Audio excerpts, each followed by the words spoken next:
violence among young people, what the Augusta community is doing to help save lives. And Governor Henry McMaster says changes are coming to SNAP benefits, how the executive order will impact what you can and cannot buy in South Carolina. As your news at 10 starts now. Live from Television Park, this is WJBF News Channel 6 at 10 on MeTV. Good evening, everyone. I'm Jenny Montgomery. Thanks so much for joining us. Coverage you can count on begins with teen violence, a big issue in Augusta this summer. Tonight, a rally to try and stop that violence. Hannah McDonald was there. The Action Rally for the CSRA is an event meant for the community to pray for schools, families, students, and nonviolence. This rally happened in response to 14-year-old DeAndre Howell being shot to death by a 16- and 18-year-old in the parking lot of an auto parts store on Deansbridge Road in Augusta. When we have something as horrific as this, we need to let the community know that we are here to be of support.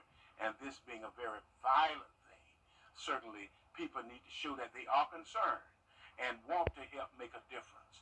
Dozens of citizens and many elected officials attended the rally, including Mayor Garnett Johnson. Johnson says it's devastating to see another young life lost. It should cause your loved ones to have a funeral for a 14-year-old that should have been in school this week. And the most unfortunate part of all of this, it's not going to stop until we do something. I spoke with a resident who lost her niece in 2018 and a cousin in 2024 in shootings. This is something real serious going on, and it needs to be stopped. And I really support gun violence, rally and stuff. I'm always out here to support.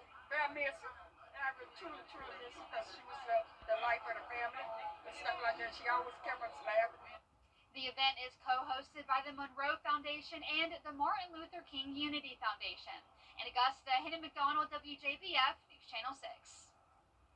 This week, the Richmond County Sheriff's Office received important training to further professionalism, accountability, and officer wellness. The Active Bystander for Law Enforcement, or ABLE, training program teaches officers how to intervene with another officer if it's necessary.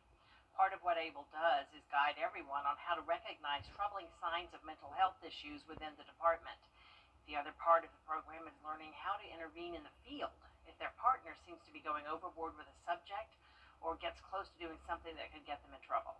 You know, we train our deputies to do everything else. We train them to drive, shoot, defend themselves, engage with the community. But we very rarely teach them on how to intervene with their brothers and sisters out in the field. The Sheriff's Office says they'll add additional dates to make sure every deputy receives this critical training. Time now for a first look at the weather. For that, let's turn to Chief Meteorologist Jenna Petracci. Well, it's a nice dry Thursday night as we start out with a look at our Terry Limber Hyundai Skyview Cam here at Television Park. It is still cloudy out there, but no rain in sight. Switching over to Live Viper 6 here, you can see we have showers and storms down to the south of us around Florida, and then a lot of activity off the coast around an area of low pressure. But we kept it completely dry today, and we had a low of 71, so back on track with average there. But our high temperature day today was only 77, so only a 6-degree difference between this morning versus this afternoon, and it was all because of the dense cloud cover. Right now we're in those low 70s, 72 in Evans, 74 in Louisville, 73 in Gibson, and 71 in Aiken. Winds are still coming out of the north. We're seeing pretty calm winds, only up to around 6 miles per hour. And looking ahead, we will just have that 20% chance of rain for our Friday, so mostly dry there. Scattered showers and storms expected Saturday, and then a higher chance of rain on Sunday as temperatures go back into the middle 80s. I'll have more details with a look at your futurecast coming up, but back to you, Jenny. All right, thanks, Jenna. Governor Henry McMaster says he plans to... And we have a little bit of a warming trend. Today we were in the 70s, but we'll be back into the 80s Friday and over the weekend with rain chances going back up. I'll have all those details when we return. BMB4 is the oldest dealer in the CSRA since 1934. We make the buying process fast and easy. At B&B Ford, you will not pay over sticker price. $99.50 dock fees and no hidden cost. Master Certified Technician. Lowest service rates in the CSRA. Come to B&B Ford for a great experience purchasing your next vehicle. We treat you like family. Discover the difference at B&B Ford. Thinking about an upgrade? Now's the perfect time. At Queen City Home Store, trade in your old appliance and get $50 back. Plus, enjoy free haul away and free delivery on select items $5.99 and up. Get paid to upgrade. And with in-stock inventory, nobody gets it to you faster. Only at Queen City Home Store, your whole home destination. Shop in-store or online at queencityonline.com. News Nation has a very... Hey, you. Your wife is hot. Yeah, she is. No, not like that, dummy. I mean, she's literally sweating because your AC is on life support. And if you don't call Cool Ray Mechanical soon, things are going to get uncomfortable. We'll have your AC up and running fast, so the only heat you'll feel is the good kind. Cool Ray Mechanical, your Ring Pro partner, has been keeping homes cool, wives comfortable, and marriages intact since 2006. Now, your most accurate forecast with WJBF Live Viper 6. Welcome back. Here's a live look in on our Terry Limbert Hyundai Skyview cam over at SRP Park. Unfortunately, the Green Jackets did not get the win tonight, but at least they had the win when it came to the weather. It was beautiful. We didn't have sunshine, but you could say these temperatures are beautiful because it's so comfortable for the month of August, and we didn't have any rain to worry about. So 74 degrees out there, still under the overcast skies, a northeast wind of 5 miles per hour, and around the CSRA, low 70s, very consistent from our northern counties down towards the south. And our satellite and radar is still showing some moisture down to the south of us. Scattered showers and storms in Florida all along this stationary front. We also have an area of low pressure that's developed in the Atlantic, and there's a 20% chance of tropical development with this. It continues to decrease, and it's also going to be moving up towards the northeast. So it'll be far away from us if it were to develop at all. And the area to the east of that is also not a concern for us. The chance of development is higher here at 60%, but it will be staying in the open Atlantic. But speaking of the tropics, we did have an update today when it comes to our Atlantic hurricane season forecast. It's now down to a 50% chance of an above average season. Before, it was originally forecasted to have a 60% chance, so a little bit of improvement here. Each storm has gone down a bit. So originally we were expecting around 14 to 19 storms. Now it's 13 to 18. So, hey, we'll take it. But this is from NOAA, and we have more information on that on WJBF.com under Hurricane Tracker. So be sure to check that out. Tomorrow morning we'll be in the upper 60s, then we'll be climbing into the low 80s. It's still going to be mostly cloudy. Dry tomorrow, but then rain chances will increase on Saturday, and then up even more on Sunday to a 70% chance. Now you can see tomorrow morning at 6 a.m. cloud cover but completely dry. We can't rule out a few showers and maybe some weak storms in our southern line counties. The closer we are to that front, that's where we'll see some of the rain. And then as we go into Saturday morning, dry there as well, and then a bit of a higher chance of showers and storms in the afternoon and evening as that front starts to lift closer to the area. So here's a closer look at tomorrow at noon. A few spotty showers possible, very light rain. I'm expecting the clouds to break apart a little bit more than they did today, so that'll help to push us into the 80s. And mostly dry Friday night through the overnight hours into our Saturday morning, but then as we go through time here, you'll see our southern line counties starting to see some showers and storms Saturday afternoon. That moves up towards the north, so not a washout, but keep the rain gear handy just in case. Rainfall totals will vary. Some places only up to around a quarter of an inch, with places that see those heavier downpours, we could see up to 2 inches. This is now through Tuesday, and our low temperatures tonight will be in the upper 60s. Highs tomorrow will be in the mid 80s, and your 10-day forecast is showing rain chances each day, with temperatures eventually getting back into the low 90s next week. Now back to you, Jenny. All right, Jenna. Leaders at the local, state, and national levels. Coming up, the Midland Valley Mustangs scrimmaging against the Barnwell War Horses. Hear from both coaches on how they felt about the scrimmage in sports. Every day, ordinary people in the CSRA do extraordinary things to serve our community. Each month, News Channel 6 recognizes these outstanding volunteers with the Giving Your Best Award. Do you know an everyday hero who goes the extra mile to help others? Nominate them for the Giving Your Best Award by visiting WJBF.com and filling out the entry form. Sponsored by Science Co., Piedmont Augusta, Security Federal Bank, and News Channel 6.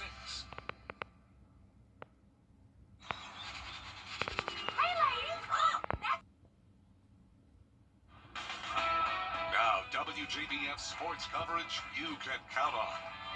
High school football teams in South Carolina beginning their scrimmages tonight with just a couple of weeks left until the regular season begins. Now, the Midland Valley Mustangs hosting the Barnwell War Horses. Now, the scrimmage was designed to have each team switch off between red zone possessions, but no official scorekeeping either. The two teams scored with a combination of running and passing the football, and a good learning experience for both coaches heading into the season. Trying to get some experience with some of these guys, clean up some little things. So that was a big part, just cleaning some of that stuff up. We're trying some things, trying to work on that passing game a little bit more. Just got to be consistent. That was a big takeaway from it. Turned the ball over a few times, but we're doing things totally opposite of what we did last year offensively, and we're getting there. We're doing a lot of great things, but there's a lot of good things that didn't happen so good. They're good because they're on field. We can work on them all. Now, don't forget to tune in to our Football Friday Night Preview show. We'll have a comprehensive breakdown of teams on both sides of the river, revealing our Game Night Live schedule and the Border Bowl coaches. That is airing this Friday night at 11:35 p.m. And be sure to stay tuned for our encore presentation as well on Saturday at 9:30 a.m. Now, there are many storylines to follow surrounding the Falcons preseason, including the third-string quarterback battle and the kicker competition, but it's also a chance for the newcomers to shine. The Falcons plan to play their 5-player rookie class, including first-round pick and former Georgia Bulldog Jalen Walker. It'll also shed some light on what the team needs to improve upon moving forward. The way I can see the preseason being viewed is, working on yourself internally, trying to fix everything that we need to fix rather than focus on the other opponent. But we definitely want to know what the other. We don't want to go in there blind. So I think it's extra preparation for you going in, and you want to make a team, you got to go make plays, and you got to know what's going on. Kickoff set for 7 p.m. tomorrow night at Mercedes-Benz Stadium. Well, the Atlanta Braves beginning a series with the Miami Marlins, and Jen Powell set to make history, becoming the first female umpire in Major League Baseball. Now, the New Jersey native played softball at Hofstra University. She became a minor league umpire back in 2016. Now, she also worked spring training games this year and last season, and she will work the bases on Saturday's doubleheader.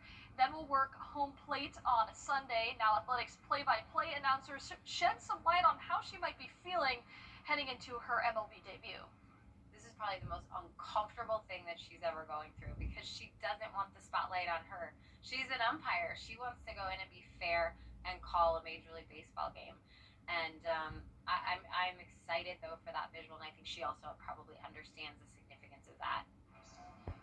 Well, another umpire hoping to make her MLB debut one day, Elena Giorgio. She was working behind home plate last night, calling balls and strikes as Cam Caminiti posted a career-high 8 strikeouts in the Green Jackets matchup against the Charleston River Dogs. And there are only a handful of female umpires currently in the minor leagues. That's it for sports. We'll be right back.